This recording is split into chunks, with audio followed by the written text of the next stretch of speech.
जो हिस्ट्री है इसे हम लोग इतिहास भी कहते हैं, राइट?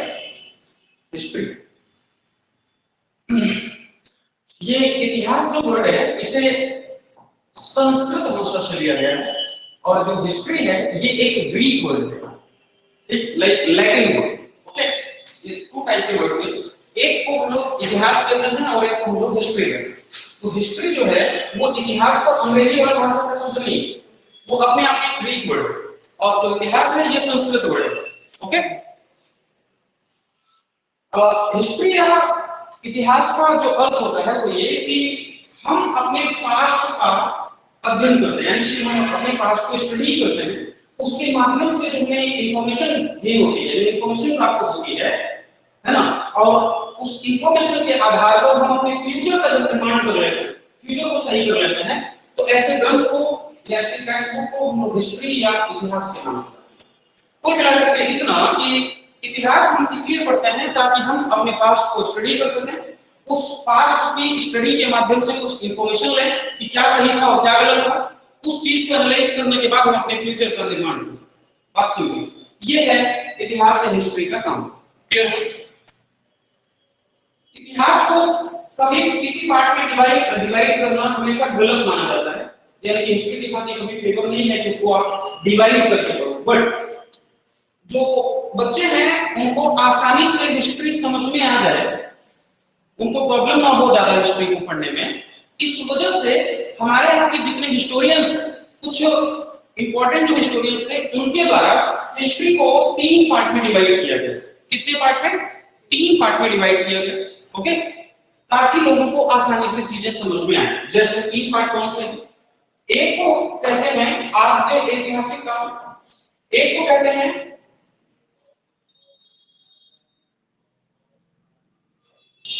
पहला है प्रागैतिहासिक काल, एक को कहते हैं आद्य ऐतिहासिक काल, और एक को कहते हैं ऐतिहासिक काल। ओके, मींस इसे हम लोग कहते हैं प्री हिस्ट्री, इसे कहते हैं हम लोग प्रोटो हिस्ट्री, इसे हम लोग कहते हैं हिस्टोरिक पीरियड। ओके, इस तरह से हिस्ट्री को 3 पार्ट में डिवाइड किया गया। कितने पार्ट में? 3 पार्ट में डिवाइड किया। प्रागैतिहासिक काल, आद्य ऐतिहासिक काल और ऐतिहासिक काल, means pre history, proto history and history. ध्यान रहे कि जो हिस्ट्री को 3 पार्ट में डिवाइड किया गया, इन तीनों प्लेस पर, यानी कि तीनों समय में हमें सिर्फ और सिर्फ ह्यूमन के बिहेवियर को समझना है, उसकी कल्चर, उसकी सिविलाइजेशन को समझना है। यानी कि यहाँ भी इंसान है, यहाँ पर भी इंसान है और यहाँ पर भी इंसान है। तो अगर यहाँ पर इंसान है तो उनकी अपनी कल्चर होगी, अपना सिविलाइजेशन होगा, अपनी सोसाइटी होगी, और उनके द्वारा की गई कुछ उनकी एक्टिविटीज होंगी, नहीं होंगी? डेफिनेटली होंगी। एज इट इज यहाँ पर भी होगा, एज इट इज यहाँ पर भी होगा। हमें उन्हीं सारी चीजों को स्टडी करना है। क्लियर हुआ? अब तुमने कई बार सुना होगा कि हिस्ट्री को इस तरह से नहीं बल्कि एंशिएंट, मिडाइवल एंड मॉडर्न में डिवाइड किया गया, राइट? वो क्यों हुआ है मैं समझा रहा हूं। यानी जो प्री हिस्ट्री वाला फेज है, इसमें प्री हिस्ट्री में, यानी कि हम थोड़ा सा फेज का मैंने तो आगे सीधा समझा दो ताकि आसानी से।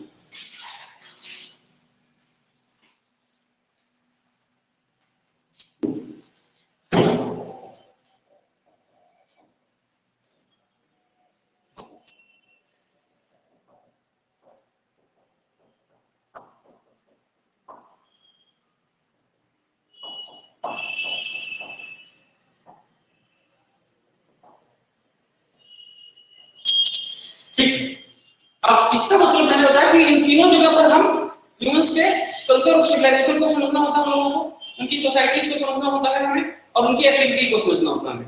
यही सारी चीजों को हम लोग तीनों जगह पर समझते हैं। अब ये एंशिएंट, मिडिवल और मॉडर्न कैसे है जरा देखिए। प्रागैतिहासिक काल में, यानी कि प्री हिस्ट्री में, ये समय आज से कितने साल पहले का है, इस बात को समझना है। आज से कम ये 15 लाख वर्ष पहले का टाइम है, यानी कि आज से लगभग आप 15 लाख वर्ष पीछे जाते हैं, और उस समय जो भारत में या दुनिया में जो इंसान थे, जो मानव के कंकाल प्राप्त हुए, उनकी कार्बन डेटिंग करने के माध्यम से प्राप्त जो जानकारी या जो इंफॉर्मेशन हम लोगों को गैदर हुई, उसके आधार पर हम लोगों ने यहाँ के मानव का अध्ययन करना स्टार्ट किया। क्लियर हुआ? ऐसे मानव को हम लोग प्री हिस्ट्री या प्रागैतिहासिक काल का मानव कहते हैं, जो आज से लगभग 15 लाख वर्ष साल पहले पाए गए। क्लियर हुआ इतना? देखो एक बात ये भी आपको ध्यान में रखनी चाहिए कि हिस्ट्री को हमें 3 पार्ट में डिवाइड करने की जरूरत क्या पड़ी? हिस्ट्री को हिस्ट्री रहने देते, इस तरह से 3 पार्ट में डिवाइड क्यों किया हमने? प्री हिस्ट्री, प्रोटो हिस्ट्री और हिस्टोरिक पीरियड डिवाइड किया गया है। इसके पीछे कोई ना कोई ऑब्जेक्टिव होगा इनका, डेफिनेटली कुछ ना कुछ होगा। देखिए मैंने बताया कि यहाँ और यहाँ तीनों जगहों का जो इंसान है, जो मानव है, वो अलग-अलग कल्चर का है, अलग-अलग सिविलाइजेशन का है। क्लियर हुआ? यहाँ का जो मानव है उसके पास अपनी कोई भाषा, अपनी कोई लिपि नहीं है, यानी उसके पास ना अपनी कोई लैंग्वेज है, ना अपनी कोई स्क्रिप्ट है। कहाँ के मानव के पास?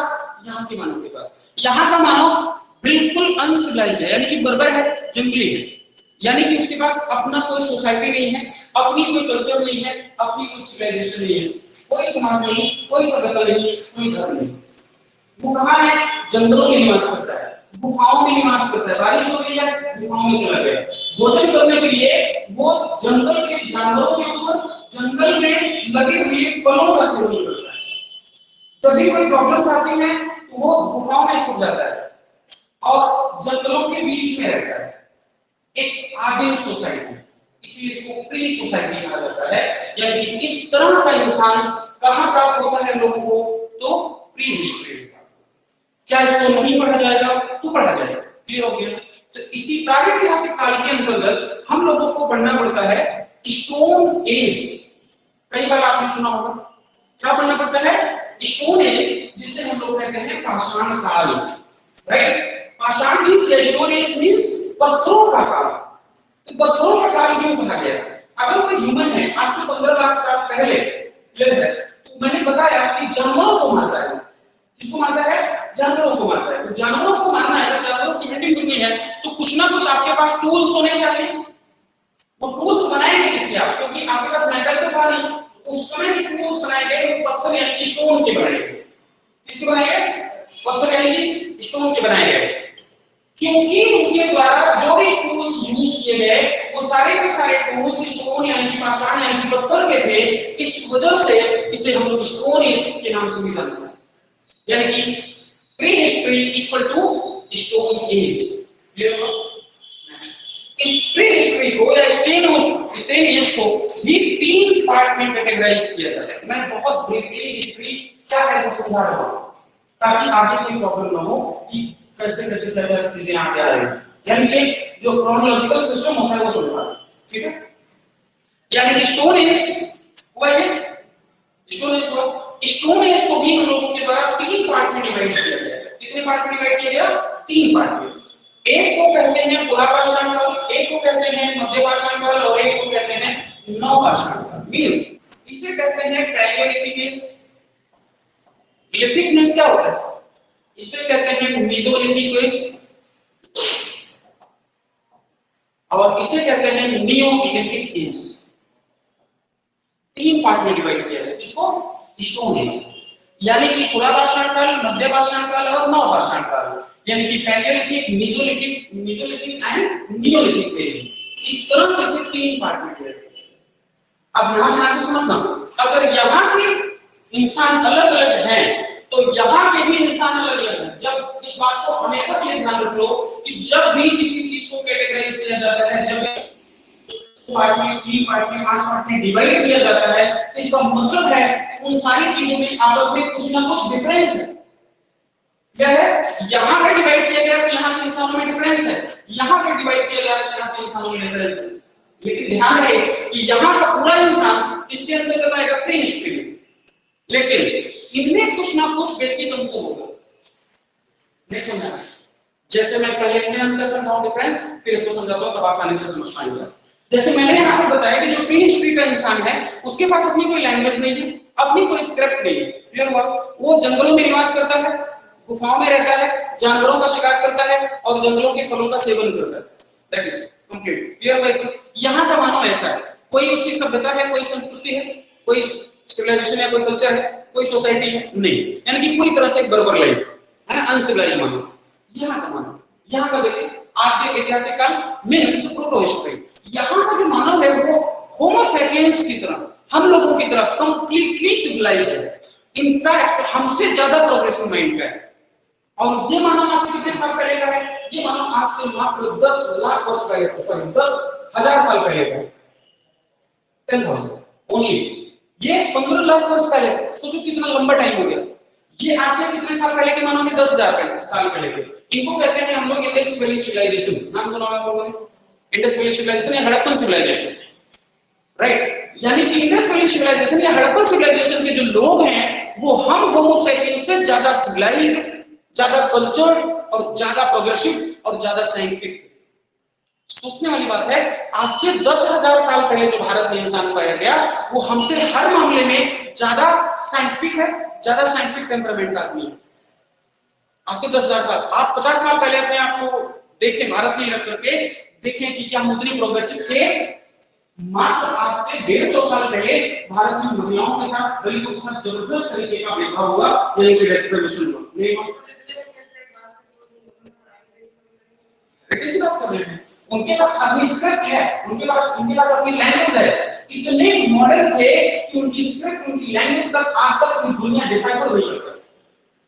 इतनी ज्यादा एडवांस टेक्नोलॉजी उनके पास कि आज भी कोई दुनिया इस बात के लिए सरप्राइज है कि उन्होंने क्या लिखा है। आज तक इस कंप्यूटर के 21st सेंचुरी में पूरी वर्ल्ड के सामने बहुत बड़ी प्रॉब्लम है, उनके द्वारा लिखी गई बातें आज तक हम पढ़ नहीं पाए, लेकिन रिसर्च नहीं कर पाए। हाँ, बहुत डिफरेंस है, पिक्टोग्राफिक स्क्रिप्ट है। हमारे कैसे रिटन में लिखा हुआ है, इनके यहाँ पिक्टोग्राफिक है, चित्र बनाए गए हैं। समझाता हूँ कैसे। जैसे हमारे यहाँ की स्क्रिप्ट को क्या कहते हैं, ब्राह्मी कहते हैं, देवनागरी कहते हैं, गुरुमुखी कहते हैं, राइट, ये तो कहते हैं। इनके यहाँ की स्क्रिप्ट को कहते हैं बूस्ट्रोफिडान। क्या कहते हैं, नाम सुना है? बूस्ट्रोफिडान, ये स्क्रिप्ट का नाम। जैसे आपने ब्राह्मी स्क्रिप्ट को सुना है, आपने गुरुमुखी स्क्रिप्ट को सुना, आपने फारसी स्क्रिप्ट को सुना, इसी के आसपास एक स्क्रिप्ट है जिसे हम लोग बूस्ट्रोफिडान स्क्रिप्ट कहते हैं।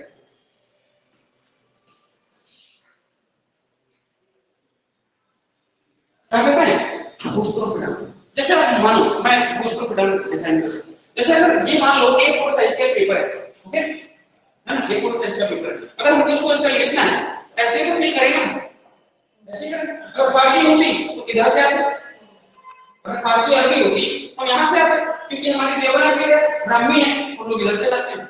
समझ पाए? ऐसे लिखते है ना, वो ऐसे नहीं लिखते थे। यानी कि जो इंडस वैली सिविलाइजेशन के लोग हैं वो ऐसा नहीं लिखते थे। कैसे लिखते थे? Right to left, left to right. Means यहां उन्होंने आधा सूरज, यहां पर पूरा सूरज, यहां पर चंद्रमा, यहां पर हाथी, यहां फिर सूरज, यहां फिर मछली, यहां फिर चंद्रमा, फिर यहां पर सूरज। समझ पा रहे? इस तरह से पिक्चर्स बनाई है। क्या बनाई है? पिक्चर्स बनाई है। कहीं हाथी है, कहीं पीपल है, कहीं बरगद है, कहीं मछली है, कहीं सूरज है, कहीं आधा सूरज है, कहीं आधा चंद्रमा है, कहीं पूरा चंद्रमा है। क्या मतलब निकालना है इसका? वो उनकी, मैं आज से 10,000 साल पहले का इंसान इस तरह से लिख रहा है। और सुन, अच्छी बात क्या है, वो यहां से आकर के यहां रुक नहीं रहे, फिर यहां नहीं आ रहे, वो यहीं से स्टार्ट कर रहे हैं, फिर इधर आ रहे, और फिर यहीं से स्टार्ट करके इधर आ रहे, फिर इधर से स्टार्ट करके इधर आ रहे। हमारी तरह वो इस तरह से रुक नहीं रहे।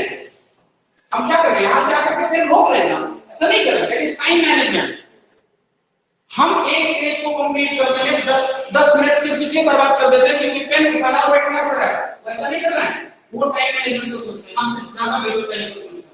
हमारे लिए टाइम का मतलब जैसे हम 9 बजे आए, हमारे लिए 9 बजे का मतलब होता है 9 बजे 15 मिनट की बात, जैसे इसके लिए आप 9 बजे 25 मिनट हुआ।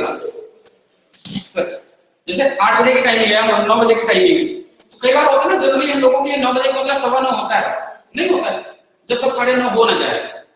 9, 27, 28, 29 तक तो 9 बजता हमारे यहाँ नहीं बजता जनरली। उनके लिए 9 बजे का मतलब होता है 8:59 और 60 सेकंड। अब बताओ, दोनों 9 बज रहा है? एक 9 तो यही है और एक 9 यही है, लेकिन दोनों में ज्यादा बेहतर कौन है? जबकि दोनों 9 बज रहे हैं। लेकिन जब आप ये बोलेंगे कि मेरे लिए 9 बजे का मतलब होता है 8:59 और 60 सेकंड, इसका मतलब कॉन्फिडेंस लेवल बहुत हाई है, नहीं है।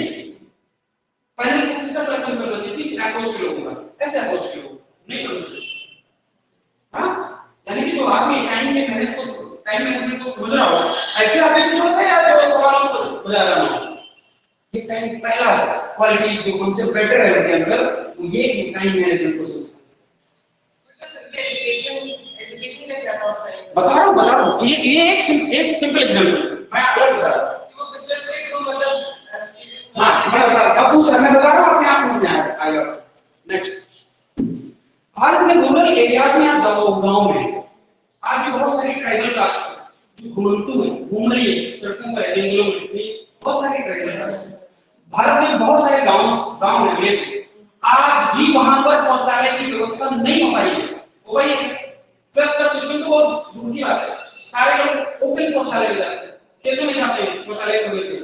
इनके यहाँ लगभग 3000 साइट्स मिली, इंडस्ट्रियलाइजेशन में 300 सिटीज मिली, 3000 सिटीज मिली है, और प्रत्येक सिटीज में हर घर में शौचालय है। और सुनो, शौचालय में फ्लश का सिस्टम है। क्या सिस्टम? कहते हैं हमसे ज्यादा साइंटिफिक, हमसे ज्यादा साइंटिफिक डेवलपमेंट, हमसे ज्यादा प्रोग्रेसिव है कौन? इंडस्ट्रियलाइजेशन। आज इस महानगर जैसी सिटीज में अपने जस्ट बाहर निकलो, नालियां ओपन है नहीं है, इनके यहाँ एक सिंगल नाली नहीं है जो ढकी न हो, कवर्ड न हो, प्रत्येक नाली ढकी हुई है। सोचो, हमसे बेहतर एनवायरनमेंट को आज से 10,000 साल पहले लोग समझ पा रहे हैं। जब एनवायरनमेंट क्राइसिस आज ज्यादा है तब नहीं समझ पा रहे, जब एनवायरनमेंट क्राइसिस कम था तब वो ज्यादा हमसे बेहतर समझ पा रहे। नहीं समझ पा, हमसे ज्यादा बेहतर इतनी लोग हैं नहीं, है ना? 3 मंजिल मकान बनाना चाहिए, इंटरनेशनल ट्रेडिंग करते हैं, तुम भी वही कर रहे हो, हम भी वही कर रहे हैं। भारत सेंट्रल गवर्नमेंट के द्वारा 100 स्मार्ट सिटी के प्रोजेक्ट को लॉन्च किया जाता है ना? वो पूरी तरह से 100 सिटीज के जो सिटीज को डेवलप करने का जो प्रोजेक्ट था वो कंप्लीटली इंडस्ट्रियलाइजेशन के सिटीज से इंस्पायर होकर लाया गया है। यानी कि उनके यहाँ की जो टाउन प्लानिंग है उसी के अकॉर्डिंग हमारे यहाँ टाउन प्लानिंग करनी हुई। आपका जो चंडीगढ़ है वो इंडस्ट्रियलाइजेशन पर पूरी तरह से डिपेंड करता है, इंस्पायर होता है। यानी कि भारत में चंडीगढ़ एकमात्र ऐसा सिटी है जिसे हम लोग फर्स्ट प्लांट सिटी के नाम से जानते हैं, और प्लानिंग के साथ उसको बनाया। भारत में पहला शहर है चंडीगढ़ जिसे हम लोग प्लांट सिटी के नाम से जानते हैं। आप कभी चंडीगढ़ में जाओ तो सेक्टर नंबर और गली नंबर बता दो, आप सामने वाले के घर के दरवाजे के सामने खड़े हो जाएंगे। इतना खूबसूरत तरीके से ली मार्बल से उसको डिजाइन किया है, आंखों में ढूंढकर और ऐसे कौन किसका है लोकल आदमी बता सकता। ये टाउन प्लानिंग होती है, टाउन प्लानिंग चंडीगढ़ में, और इनके यहाँ की टाउन प्लानिंग बहुत शानदार है।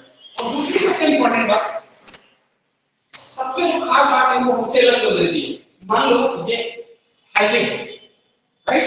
ये हाईवे, हम सभी की इच्छा ये है कि हमारा जो घर है वो घर हाईवे के किनारे हो, और हाईवे के किनारे तो हो लेकिन मेन रोड तो हाईवे के सामने होके हो।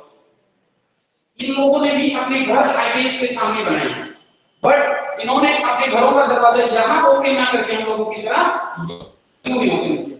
यहाँ भी यहाँ से आते थे लोग, क्यों? क्योंकि यहाँ से अगर आप यहाँ से चलेंगे तो गाड़ियां चलेंगी, बहुत सारे डस्ट रहेंगे, और डस्ट यहाँ है और आपका मेन डोर यहाँ से खुल रहा है तो सारी डस्ट कहाँ जाएगी? आपके भोजन पर। इसका मतलब आप पहले भोजन करेंगे। इसलिए इस समय प्रेजेंट है 21st सेंचुरी में एक इंसान की एवरेज आयु 60 इयर्स, हमारे दादा 100 साल की सेंचुरी मानी जाती है। क्यों? भोजन नहीं करते थे, क्यों? क्योंकि उनका दरवाजा, मतलब हमारे जो पूर्वज थे वो एनवायरनमेंट के प्रति इतने जागरूक, इतने सजग थे कि एनवायरनमेंट क्या होना है, क्या है, इस तरह से उसके बारे में सोचना। अब सोचो, घर तो हाईवे से किनारे है, यहाँ से अगर दरवाजा ओपन होगा तब ज्यादा डस्ट जाएगी, या यहाँ से गलियों में होते हुए आओगे तब ज्यादा डस्ट जाएगी? ज्यादा बेटर। हमसे यूनिक सिस्टम है नहीं, आज इस सिस्टम को ट्राई कर रहे हैं आज तक। हाँ, ये कैसे भी होगा? अब पूरा घर याद बना के देखो, नहीं विंडो का मामला ही नहीं। देखो जरा, ये मान लो कि घर है, समझ आ रहा है? ये घर है, ये जो तुम अपने घर के सामने जो पर्दा लगाती हो, तुम पर्दा लगाती हो, ये पूरी दीवार खड़ी करते थे,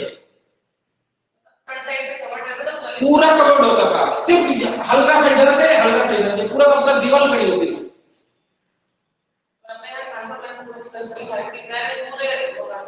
बने ओपन बना हुआ कवर्ड भी नहीं। समझा? हम सब बेहतर यूनिक सिस्टम है कि नहीं इंडस्ट्रियल सिविलाइजेशन के लोग। हर मामले में हमसे ज्यादा प्रोग्रेसिव थे कौन? इंडस्ट्रियल सिविलाइजेशन के। बट प्रॉब्लम ये है कि उन्होंने लिखा क्या है पढ़ नहीं पाए। हम स्टैच्यू वर्शिप करते हैं, मूर्ति पूजा करते हैं, ये भी करते हैं। आज से 10,000 साल पुरानी शिव, भगवान शिव की स्टैच्यू मिली है मोहनजोदड़ो से, है ना? मिली। अपने यहाँ मॉडर्निटी का एक परिचय बनाया गया है कि जो स्त्रियां हैं, जो लड़कियां हैं, वो मतलब जिस तरह के कपड़े चाहे उस तरह के कपड़े पहन ले। कोई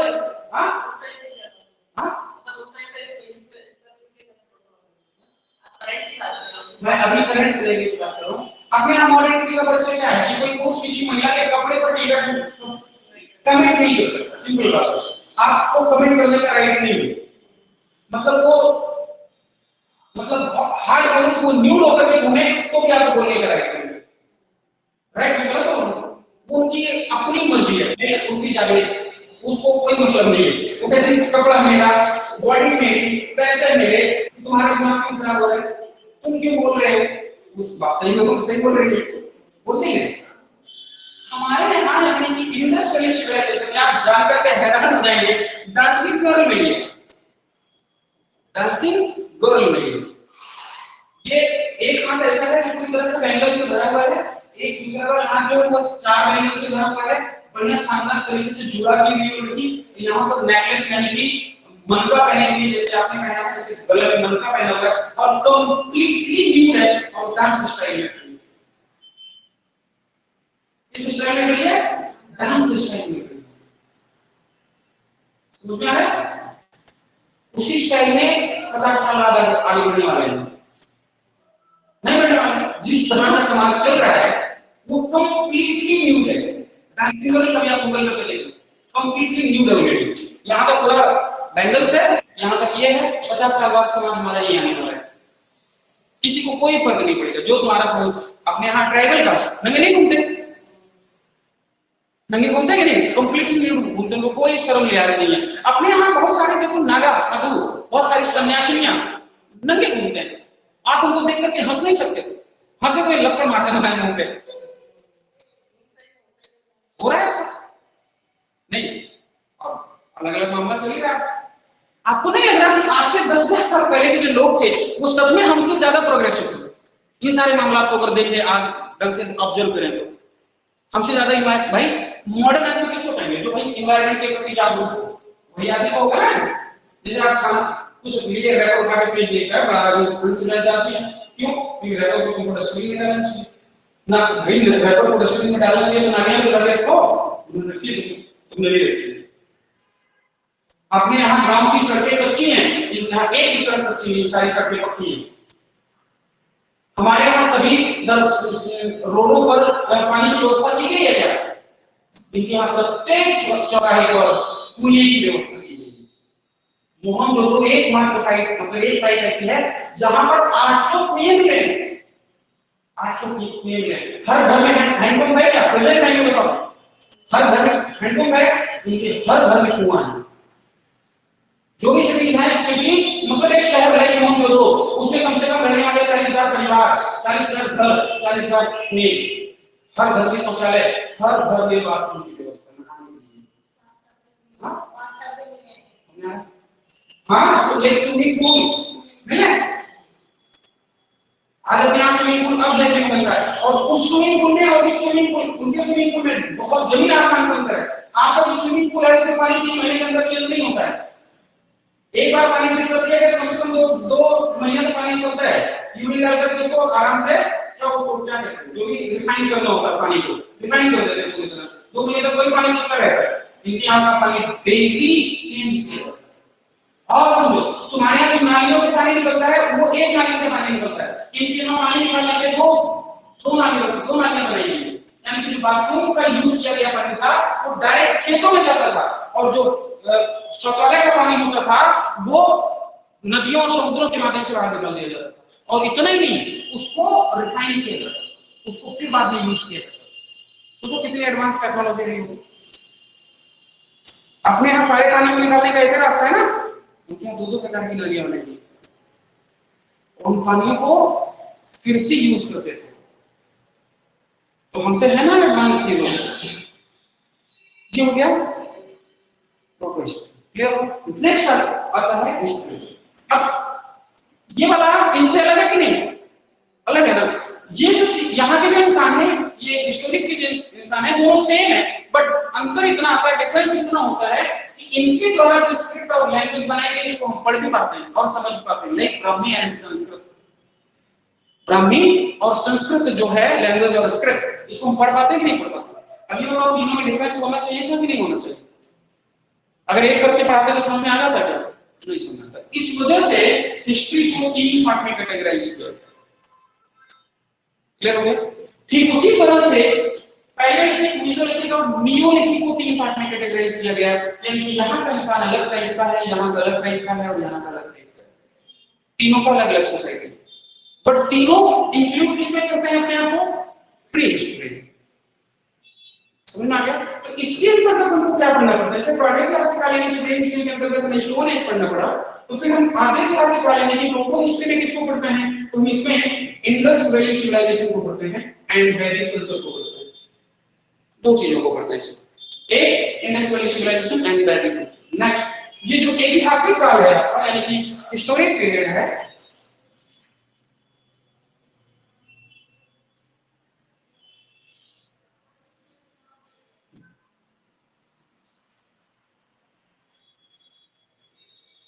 इसको हम लोग तीन पार्ट में डिवाइड करते हैं, एंशिएंट, मिडिवल एंड मॉडर्न। इस तरह से इसको तीन पार्ट में यहां पर डिवाइड करते हैं। अब जो आपने एंशिएंट, मिडिवल और मॉडर्न पढ़ा है वो यहां पर है, राइट? यानी कि भारत में 10% की हिस्ट्री ये है और 90% की हिस्ट्री यहां है।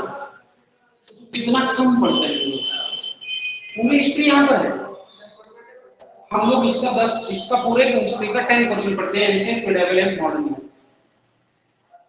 तुम्हें जान करके हैरानी होगी जो मैंने डांसिंग गर्ल बताई, अभी रामायण को लेकर के कितना बवाल हुआ, सीता जी को लेकर के कितना बवाल हुआ हमारे समाज में। तुम्हें जान करके हैरानी होगी कि जो डांसिंग गर्ल है, जो कंप्लीटली न्यूड है, उससे हमारे यहाँ कुछ इंग्लिश में कहा कि बात होती है कोई बवाल नहीं, क्योंकि डेटा है। क्या है? और जब डेटा होता है तो सामने, क्योंकि इतिहास कंप्लीटली डेटा पर डिपेंड करता है, नहीं? क्योंकि वहां से भगवान शिव की प्रतिमा स्टैच्यू मिली है और भारतीय धर्मशास्त्र ये कहता है कि जहां पर शिव है वहीं पर शक्ति है। शिव है तो शक्ति कौन है? डांसिंग गर्ल को ही बात है। आपसे सवाल पूछा जाए कि डांसिंग गर्ल की तुलना किस गॉडेस के साथ की जाती है, किस देवी के साथ की जाती है? उसे कहते हैं पार्वती देवी, जो कि भगवान शिव की प्रतिमा मिली है। कहां से? जो कि पाकिस्तान के सिंधु में है उस टाइम। उसी को हम एक को शिव कहते हैं और एक को शिव शक्ति कहते हैं, क्योंकि हिंदू धर्मशास्त्र ही बोलता है कि जहां पर शिव होंगे वहां पर शक्ति है। तो शिव तो मिले, शक्ति कहां? तो शक्ति को इंटरप्रिएट किया गया प्रेजेंट हिस्टोरियंस के द्वारा कि वो क्या है? डांसिंग गर्ल ही क्या है? कितना बवाल मचना चाहिए था इसको, हमारी देवी को उन्होंने न्यूड करार कर दिया। इससे ज्यादा बवाल हुआ था, यहां पर तो कुछ बवाल नहीं क्योंकि डेटा है। जेएनयू में दुर्गा जी को प्रोस्टिट्यूट यानी कि वेश्या कहा गया। सुना है? तुमने सुना? जेएनयू के जो स्कॉलर्स हैं, रिसर्च स्कॉलर, उन लोगों ने दुर्गा जी को वेश्या यानी कि प्रोस्टिट्यूट वुमेन्स कहा है और महिषासुर को आर्य कहा। मतलब ये कहा कि जो ओरिजिनल इंसान है वो महिषासुर है, मतलब उसको हीरो बता रहे हैं, और जो दुर्गा है ये बाहर की है और वहां पर प्रोस्टिट्यूट का काम करती थी और इसने आकर के हमारे महिषासुर को मारा। मतलब उसको फॉरेन दिखा रहे थे, महिषासुर को इंडिया का दिखा रहे थे। ये तैयारी चल रही है, इस पर गलत हुआ था पूरा का पूरा। जिस समय हमारे को आर्य सिविलाइजेशन पढ़ाई है, वैदिक सिविलाइजेशन पढ़ाई है, उस समय ये प्रूफ करके दिखाएंगे मैंने जो जेन्युइन रिसर्च स्कॉलर को सही बात बोल रहे हैं। आप यहाँ ध्यान रखो कि जो लैटिस्ट है हमेशा डेटा पे बात करते हैं और ऐसे उनके पास उनका अपना इंटरप्रिटेशन ऐसा है कि आप उनकी बातों को मानने के लिए मजबूर हो जाएंगे, आप बात सही करते हैं। हाँ रीजन उनका चेंज हो जाता है और नहीं तो इस तरह की बकवास नहीं करके निकल जाए, बवाल हो जाए, मार काट हो जाए। धर्म अफीम की तरह होता है थोड़ा थोड़ा, जिस तरह से अफीम का सेवन करने के बाद आदमी भूल जाता है कि सही क्या है और गलत क्या है, ठीक उसी तरह से जब आदमी धर्म का नशा करता है, दुनिया में सबसे बड़ा नशा है धर्म का नशा। आदमी अपने आप को बोल जाता है कि जिंदा रहोगे मरो उससे मतलब नहीं है, सामने वालों को मारना है बस, बात खत्म। बात नहीं तो बीजेपी से क्या समस्या है? हाँ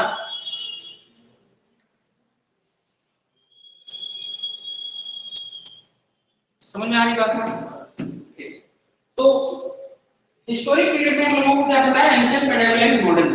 ओके, अब यहाँ एंशिएंट में हम लोगों को कहां से स्टार्ट किया मैंने, ये एंशिएंट है, यहाँ इतना ही नहीं, जरा ऐसे समझना है, यहाँ से सवाल पूछा जाएगा, इसको सांप्रदायिक आधार पर डिवाइड कर दिया गया है। जो एंशिएंट मेडिवल और मॉडर्न है इसे भी सांप्रदायिक यानी धार्मिक आधार पर डिवाइड किया गया है। रिलीजन जस्ट एंशिएंट टाइम को कहा गया ये हिंदू काल है, क्या है, हिंदू पीरियड।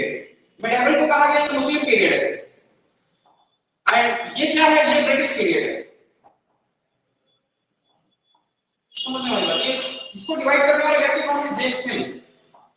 ये कौन है, ये एक ऐसा ब्रिटिश व्यक्ति है, एक ऐसा ब्रिटिश स्कॉलर है जो इंडिया में कभी नहीं आया। ये एक ऐसा ब्रिटिश स्कॉलर है जो इंडिया में कभी नहीं आया, इसके बावजूद इस इंसान ने हमारे हिस्ट्री का तीन पार्ट में डिवाइड किया। एंशिएंट को क्या बोला, हिंदू, मेडिवल को क्या बोला, मुस्लिम, और मॉडर्न को क्या बोला, ब्रिटिश। क्यों बोला भाई, ब्रिटिश क्यों बोल रहे हो, ईसाई क्यों नहीं बोल रहे? अगर ये हिंदू हो सकते हैं, मुसलमान हो सकते हैं, तो ये ब्रिटिश क्यों हुआ, ईसाई क्यों नहीं होना चाहिए? लेकिन आपने क्या बोला है, ब्रिटिश बोला, ईसाई बोलना चाहिए था, लेकिन ऐसा नहीं बोला उसने। उसने क्या कहा कि जब इनका एंशिएंट टाइम चल रहा था, सीधा सीधा बोल रहे हैं कि भारत के लोगों का अपना इतिहास सही है, उपमंडल टाइप के लोग हैं, अनसिविलाइज्ड लोग हैं, इनको जो भी प्राप्त हुआ है, जो भी गेन हुआ है, वो हम आए थे, यानी कि ब्रिटिशर्स जब आए थे तब सारा चीज मिला है, इनको कुछ पता ही नहीं था। तो इनके यहाँ जो हिंदू लोग थे, यानी कि एशियन टाइम जो थे इनका, उस समय सारा का सारा जो पावर था वो हिंदू लोगों के पास था, और हिंदू कंप्लीटली अनसिविलाइज्ड गड़बड़ था। और वो हिंदू क्योंकि पावर में था, सुप्रीमेसी उसके पास में थी, इसलिए उसने मुसलमानों का जबरदस्त तरीके से शोषण किया, यानी कि उनको धर के मारा। यानी कि हिंदुओं ने किसको मारा एशियन टाइम में, मुसलमानों को।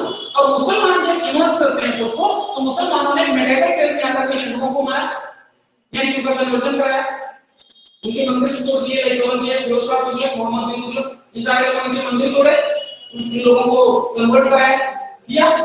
सही बात, ये मुसलमानों ने काउंटर किया है किसके ऊपर, हिंदुओं के ऊपर।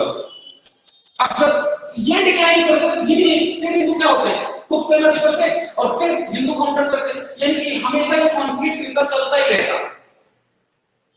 समझ आ रहा है? यानी कि ये दोनों जो ग्रुप थे, ये दोनों ग्रुप हमेशा कॉन्फ्लिक्ट में रहते, हमेशा लड़ते और लड़ते लड़ते मर जाते। एक समय ऐसा आता कि अपने आप को कंप्लीटली डिक्लाइन कर देते, लेकिन हमारे गॉड ने हमको ऑर्डर दिया कि हम जाकर के इन लोगों को समझाएं, क्योंकि लोग जो कर रहे हैं वो गलत कर रहे हैं।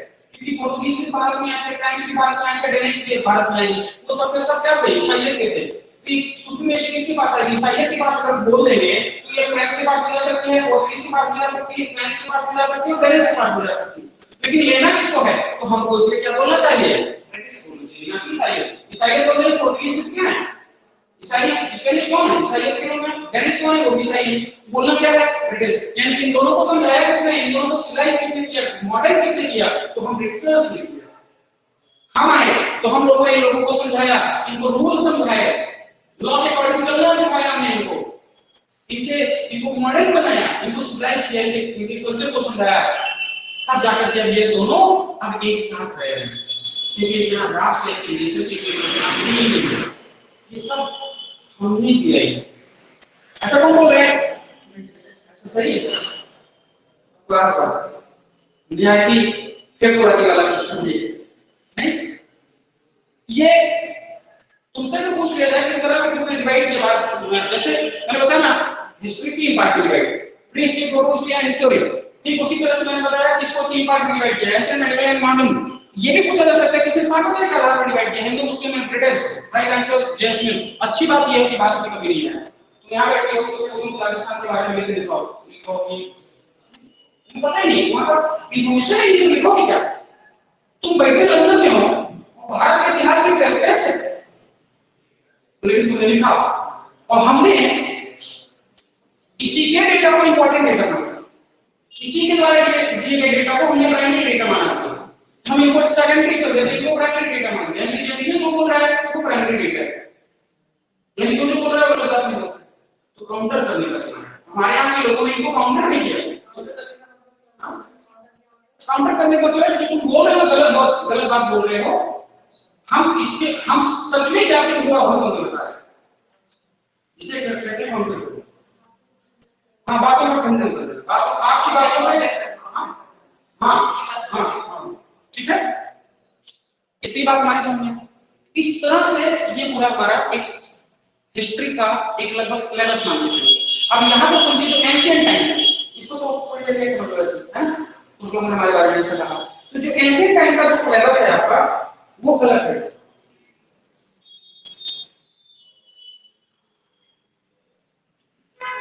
एंशिएंट में आपको क्या पढ़ना है, तो यहाँ पर आपको 600 BC से पढ़ना है, यानी कि यहाँ से महाजनपदा से पढ़ना पड़ेगा। कहाँ से? महाजनपदा से।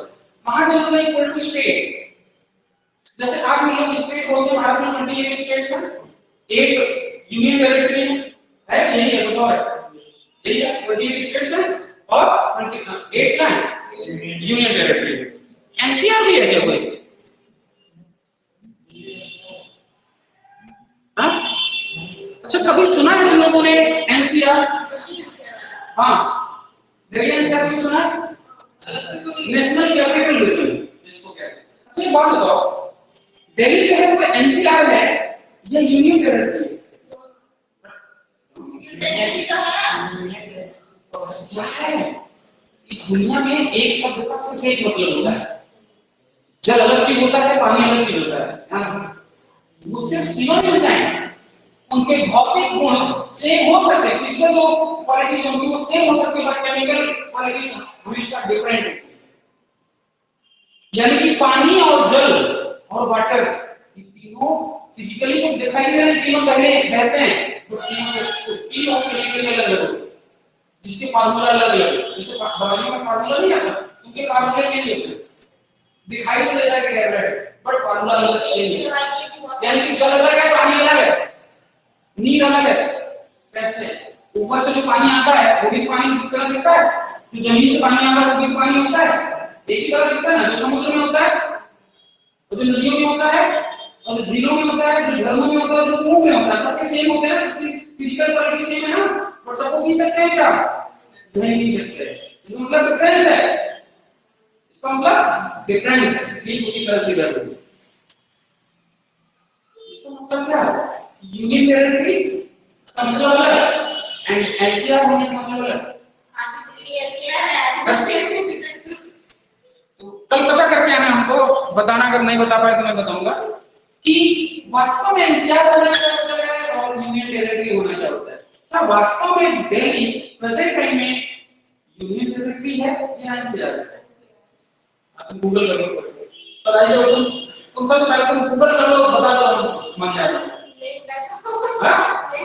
नहीं मिलेगा, सब बता दो, ढूंढ के सर्च करके ले जाओगी, लेकिन तुम्हें पता नहीं चलेगा क्या है। डिफाइन है, डिफाइन है भाई, लेकिन बच्चों को पता नहीं बता पाए। अगर सारा गूगल बता देते तो हमसे क्यों पढ़ते? अगर सारा गूगल बता देता तो यहाँ क्यों आते थे?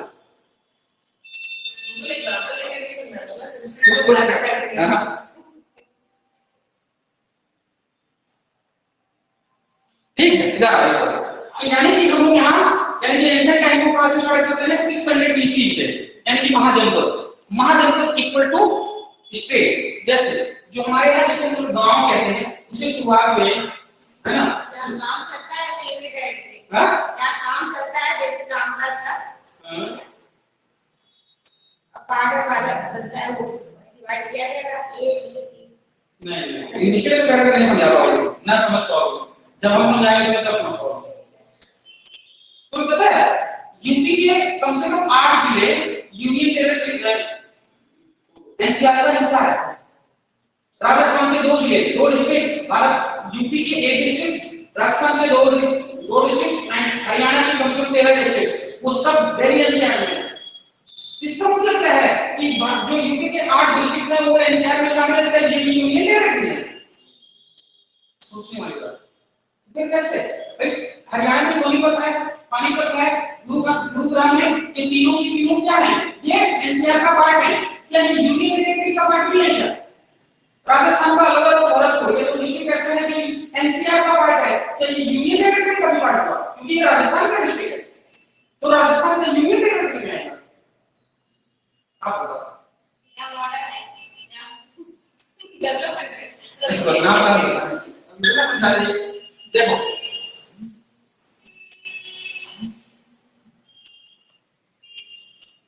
अंकल जी अरे मैं कल बहुत ज्यादा परेशान थे, कल हमें एक सुनो तो मुझे 4 पेपर दिलाने थे, इसलिए कल आ नहीं पाए थे। मैं भी आ रहा हूँ आधे घंटे। हाँ आ रहा हूँ आधे घंटे में आ रहा हूँ, ठीक है? समझ आया?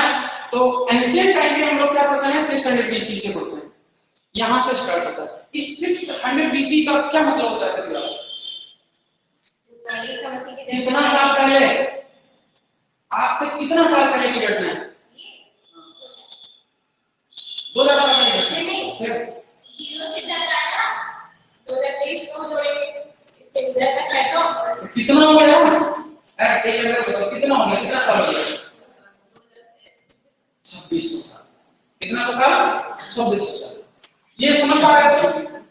आज से 2600 साल पहले की मैं बोलूंगा।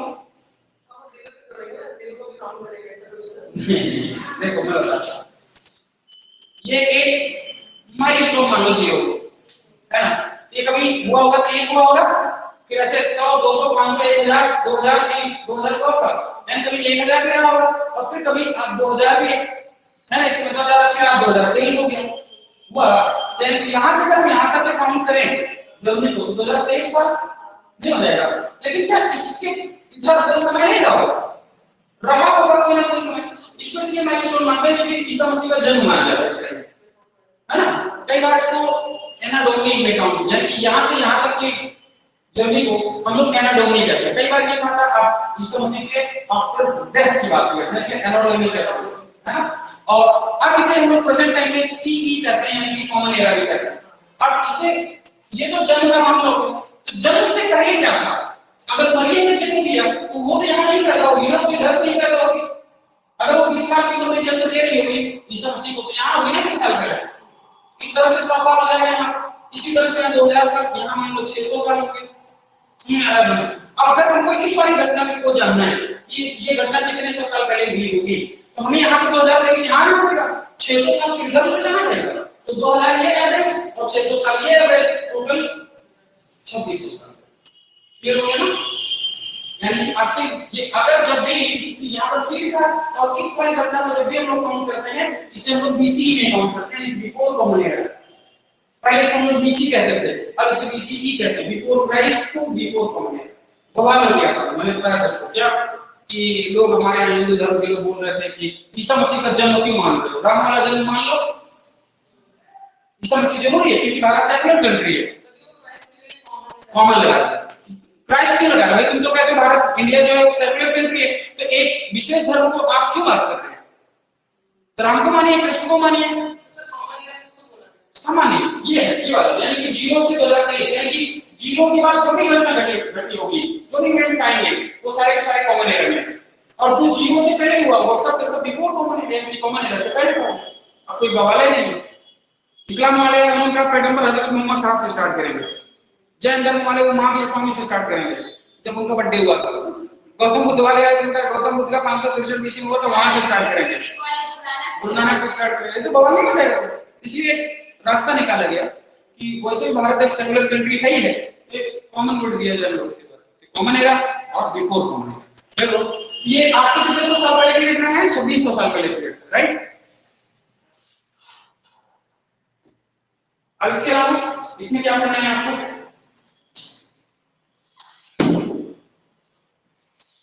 इसके बाद जैसे जो गांव होते हैं उन्हें पहले आज से कितने सौ साल पहले, यानी कि लगभग 2400 साल पहले जो हमारे यहाँ गांव होते थे, गांव को हम लोग कहते थे जन, क्या कहते थे, जन। तुमने जनपद सुना होगा कई बार, है ना। तो गांव से जो बड़ा होता है, जो गांव कई सारे गांव को मिला दे और जब गांव की यूनिट बड़ी हो जाती है, गांव की यूनिट जब बड़ी हो जाए तो उसको क्या कहते हैं, जिला के आसपास बोलते हैं, डिस्ट्रिक्ट बोलने लगते हैं, है ना। तो कई सारे गांवों को मिला देते हैं तो जिला यानी कि डिस्ट्रिक्ट बन जाती है।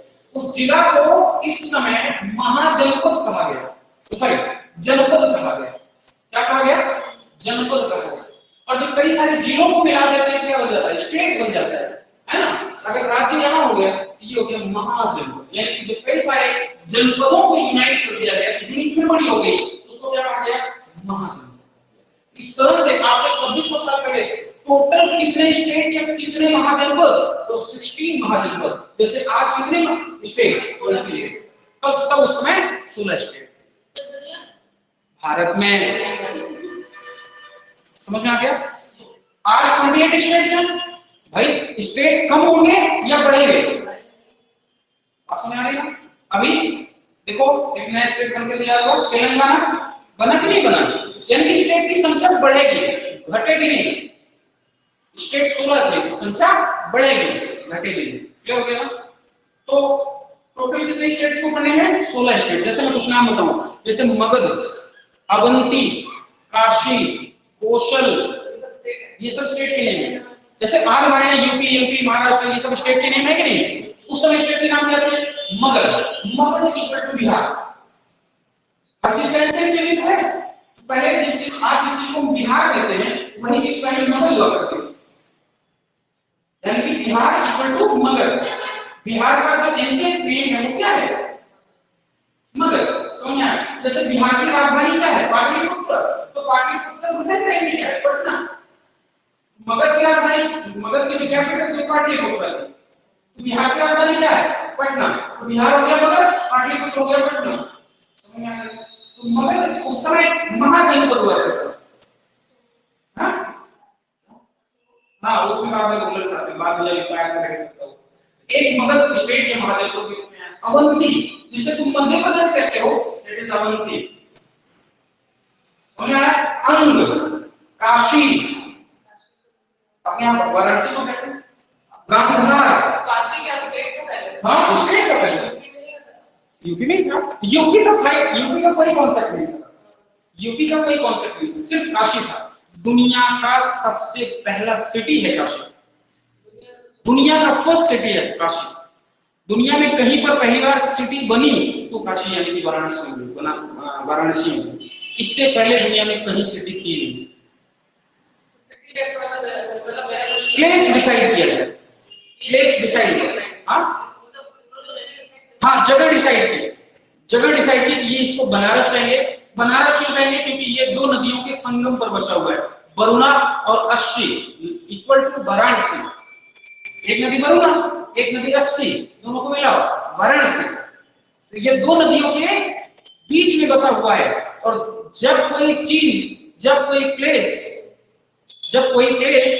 दो नदियों के बीच का प्लेस होता है तो ऐसे प्लेस को ड्रॉप कहते हैं, यानी कि दोआब कहते हैं। लाइक गंगे की दोआब, गंगा और यमुना के बीच का जो दोआब वाला एरिया है वो बड़ा फर्टाइल एरिया माना जाता है। दोआब यानी इसको इंग्लिश में लोग कहते हैं शायद डॉग कहते हैं, डॉग उसे कहते हैं जो प्लेस दो नदियों के बीच में बसा हो। जब कोई प्लेस दो नदियों के बीच में बसा होगा तो नदियां अपने यहाँ के सारे जो जब नदियां बहती हुई आती हैं तो बहुत सारी चीजों को साथ बहा करके लेके आती हैं और एक जगह पर उसको छोड़ती हैं। तो जहां पर छोड़ती है वो कहलाता है गंगे की दोआब। अब सोचने वाली बात है कि सारे के सारे जो कचरा है ये सब चीजें सब एक जगह पर छोड़ी गई, वो जगह अपने आप में फर्टाइल हो गई, उपजाऊ हो गई। तो यूपी और बिहार वाला और बंगाल वाला जो एरिया है ये गंगे की दोआब का पार्ट होता है, क्योंकि ये फर्टाइल एरिया में आता है। यूपी, बिहार और बंगाल में सबसे ज्यादा चावल होता है, गेहूं होता है, इनकी प्रोडक्शन ज्यादा होता है और यहाँ प्रोडक्शन सरप्लस में होता है, सब्सिस्टेंस इकोनॉमी नहीं होती है, यहाँ की इकोनॉमी सरप्लस में चलती है, राइट?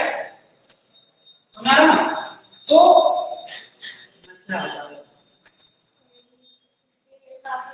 हाँ, काशी, तो काशी को वाराणसी ले जाते हैं, दो नदियों के बीच में बसा हुआ था, गंगा की द्वार को मामला था उसका, और दुनिया में पहला सिटी मान लो।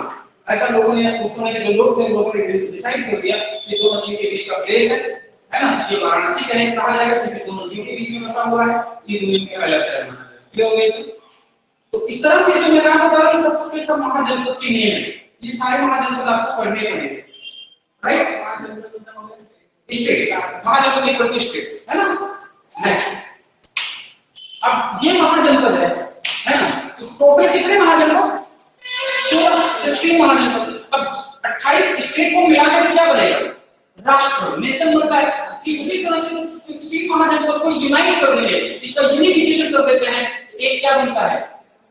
राष्ट्र बनता है। तो उस समय आपको राष्ट्र, उस समय साम्राज्य, मींस एम्पायर, यानी कि इससे बड़ी यूनिट क्या कहेंगे? साम्राज्य यानी एम्पायर, नहीं कहेंगे। तो सबसे छोटी यूनिट कौन सी है? जन। सबसे बड़ी यूनिट साम्राज्य, सबसे छोटी यूनिट जन, सबसे बड़ी यूनिट साम्राज्य, एम्पायर।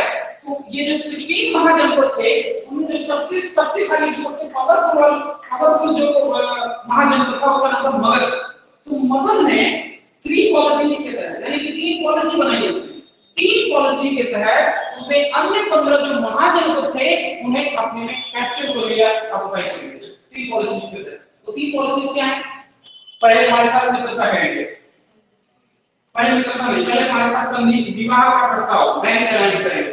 मान लो तुम मैरिज अलायंस करने के लिए रेडी नहीं हुए, तो मैं मित्रता करूंगा, तो तुम फ्रेंडशिप के लिए नहीं माने, फ्रेंडशिप में मानोगे, मान लो अटैक करोगे, तो तुम मानोगे नहीं? समझना है। जैसे यूपी वालों को अपने में मिलाना है। पहला मैरिज अलायंस, दामाद हो जाएंगे, कोई दिक्कत हो नहीं, चलो ठीक है, मैरिज अलायंस मानेंगे, चलो फ्रेंडशिप करो, नहीं फ्रेंडशिप नहीं मानेगा, क्यों तुम्हारे सामने जो है नहीं मानेगा, कोई बात नहीं, अटैक करेंगे, मान लो तुम घुमाएंगे, तो तुम अटैक करेंगे, बाहर जाओगे तो मानोगे, तब तो क्रिटिसाइज करोगे हमारे साथ। ठीक उसी तरह से मगध में अन्य 3 महाजनपद थे, सबके सारे 3 पॉलिसीज अपनी, 3 पॉलिसीज। उसमें जो सबसे बेहतरीन रूलर था उसका नाम था बिंबिसार। इन सभी को जीतने के लिए, मगध के साथ इन सभी महाजनपदों को अपने मगध में मिलाने के लिए बिंबिसार नाम के व्यक्ति ने 500 शादियां की, 500 मैरिज, विदेश का उसके लिए वो कितने वाली नहीं, चलो तुम्हारी बात करते हैं। कितनी शादियां? 500 मैरिज अलायंस किए गए। एक साल में 365 दिन नाचनी और उस समय नहीं।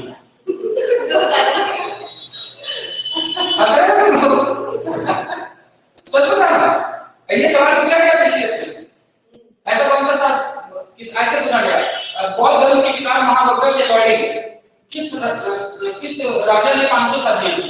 Right answer Bimbisara, Magadh dynasty का फाउंडर, मगध साम्राज्य का फाउंडर। 500 मैरिज अलायंस की बात करें, सोचो। और अकबर तो 5000 करके बैठा है, जितने में कानपुर है उतने में अकबर का हरम हुआ करता था। सोचो कितनी बुरी दशा थी महिलाओं की, डिक्लाइन फेज में चल रहे थे, मतलब उनके पास अपनी कोई चॉइस नहीं, कोई चॉइस नहीं। राजा गया भारमल के यहाँ, अकबर जैसे मान लो अकबर को शादी कर दी है, भारमल के यहाँ गया तो हमारे यहाँ कल्चर के अकॉर्डिंग लड़कियां जो थी चाय और पानी लेकर देती, चाय और पानी लेके आई, ये कौन है? भारमल जी। सर भाई साहब हमारी बेटी है। अच्छा, बहुत बहुत बढ़िया, सुंदर, अच्छे लग रहे, तब इसको हमारे हरम में दे देना। तो बेचारी हरम में आ गई। अब वो हरम में आने का मतलब अब आप उसकी बेगम हो गई। अब हरम में आएंगे क्या बेगम नहीं है? अब वो हरम में अगर आ गए तो वो कहीं ना कहीं तो राजकुमारी नहीं होगी ना, राजकुमारी नहीं, कुछ ना कुछ दासियां रहेंगी।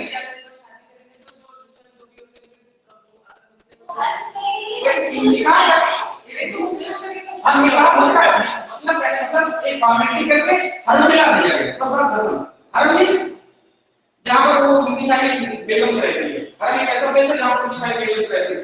अब वो जो महिला आ रही है, जो राजकुमारी आ रही है, उसकी अपने घर में मायके में तो दासियां नहीं होंगी ना, वो दासियां भी कहां आएंगी? साथ में आएंगी। वो भी क्या करेंगी? उनको अपने जगह नहीं आते, उनको दूसरा कर देते, बहुत अपने गंदा शब्द यूज करते हैं। हाँ कमी जगह से कह लो, बांदी कहते हैं, बांदी। बांदी से बेगम। पहले कोई महिला क्या होगी? पहले कोई महिला एक बादशाह की सिर्फ बांदी होगी, और वो जब बादशाह को खुश कर देगी तो वो बेगम हो जाती है। बात समझ में आ रही है? पहले वो बांदी होगी, मतलब बहुत गंदा शब्द रखैल इसको कहते हैं। वो पहले बांदी होगी, फिर क्या बनेगी? बेगम बनेगी। अगर बादशाह उससे खुश हुआ तो वो बेगम बनेगी। और बेगम से भी वो मलिका जहां बनेगी। मलिका जहां मतलब सबसे यूनिक महिला। राजा बनने वाला। हाँ वैसा, तो सबसे बढ़िया। और समझो राजा पड़ा नहीं कि बेगम जो अगला राजा होगा सारी उसकी ट्रांसफर। अकबर राजा था, अकबर का बेटा जहांगीर, अकबर मरा तो उसकी सारी जो बेगम थी वो सारी किसकी हो गई? मुसलमान में ही होता है। और कितनी सारी माएं, कितना घटिया सिस्टम था, सोचने वाली बात। बकवास बात, ऐसा कोई मामला ही नहीं, ऐसा कुछ नहीं है। सीरियल्स एंड मूवीज कभी हिस्ट्री नहीं हो सकते। कभी भी हिस्ट्री को समझने के लिए सीरियल्स और मूवी का सहारा मत लेना। हिस्ट्री होती है। महाभारत के सारे कैरेक्टर महाभारत सीरियल देख के लगती है, जो उस टाइम पे ऐसा कुछ नहीं, ऐसा कुछ नहीं, ऐसा कुछ नहीं। चलो कल समझाएंगे। कितना प्रॉब्लम समझ में आया? वो तो नहीं होगा सर, तुम पगला गई होगी। कोई बात नहीं।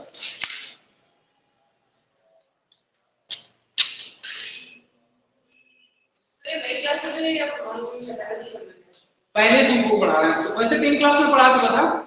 वो 2-3 लड़कियां आई नहीं, इसलिए हमने सोचा कि लोगों को शुरुआत से पढ़ा। ये पहली क्लास में होती है। वैसे हम यहाँ 2 क्लासेस पढ़ा चुके थे, लेकिन वो